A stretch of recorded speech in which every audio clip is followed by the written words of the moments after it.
大家好สบายดีหมดทุกคนคลิปวิดีโอนี้ก็จะแม่นต่อจาก EP 2โดยกงเลยนั่นก็คือเสียงสระก่อนอื่นหมดกะอยู่ในนี้เนาะมันเป็นความผิดพลาดของพุทธน้อยเองเพราะว่าพุทธน้อยคิดว่าวิดีโอการเรียนเสียงสระพุทธน้อยได้เฮ็ดลงไปแล้วที่จริงแม่นเฮาเรียนฮอดแต่เสียงพยัญชนะแล้วมื้อนี้มีโอกาสดีพุทธน้อยก็เลยอัดคลิปอ่านเสียงสระมาให้แต่ละคนได้เรียนนำกัน ซึ่งการอ่านเสียงสระนี้ที่เฮาเรียนผ่านมาหรือว่าเว้าอีกอย่างหนึ่งคืออยู่หินหมู่มันจะมีหลายๆตารางและหลายๆตำราบ่คือกันแต่ว่าตารางที่ผู้น้อยเอามานี่แม่นเป็นตารางที่เรียนอยู่จีนแล้วก็ใส่ปึ้มหัวนี้โดยกงเนาะผู้น้อยก็เลยเอาตามตารางนี้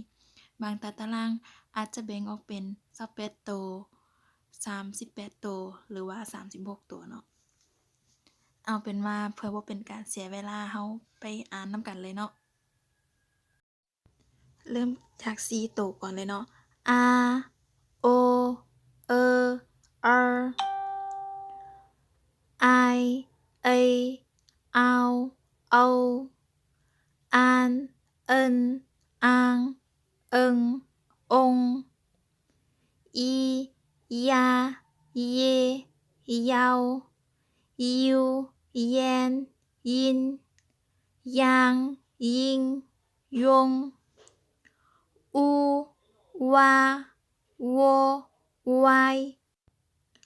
Wei Wan Wen Wang Weng Yu Yue Yuan Yun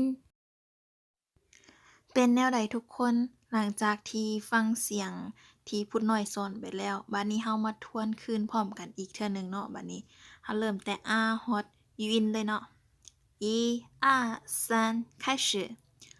a o e r i a ao au an en ang eng ong y ya ye yao yiu yan yin yang yin yong u wa wo wai wei wan wen wang weng yu yue yuan yun สำหรับตัว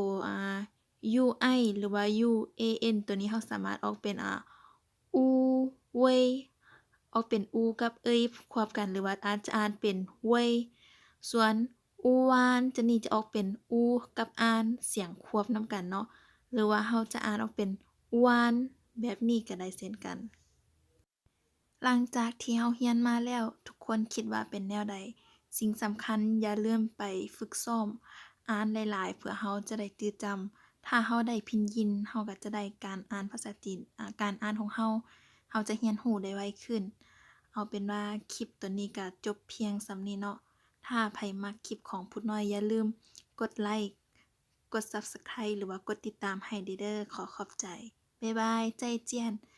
คลิปหน้าพบกันเกี่ยวกับคำศัพท์SSK 1G และ 4G